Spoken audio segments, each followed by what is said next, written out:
আসসালামু আলাইকুম সবাইকে। আপনাদের সবার সুস্থ সুন্দর এবং নিরাপদ জীবন কামনা করে আজকে অনেক দিন পরে একটা রান্নার ব্লগ শেয়ার করছি। এটা বেশ কয়েকটা দিন আগের ভিডিও, আমি এখন শেয়ার করছি। সময় পাচ্ছিলাম না অ্যাকচুয়ালি শেয়ার করার।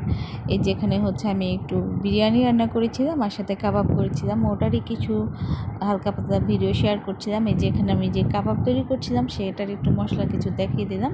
আর এখানে আমার মশলাগুলো ছিল, সব মশলা কাবাব মশলা দিয়ে আমি সুন্দরভাবে মাখিয়ে নিচ্ছিলাম।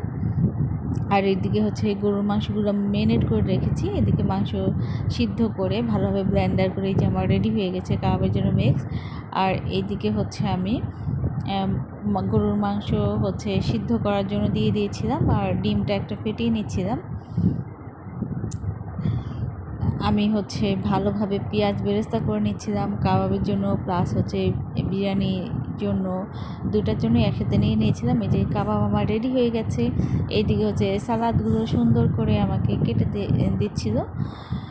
আর এই যে আমি হচ্ছে বিরিয়ানিটা বসিয়ে দিয়েছি আর এদিকে হচ্ছে কাবাবটাও ভাজা হয়ে গিয়েছে। আমার রান্না প্রায় শেষ হয়ে গেছে। এই যে দেখেন গরম গরম বিরিয়ানি, সবাই খান, ভালো থাকবেন, আল্লাহ হাফেজ।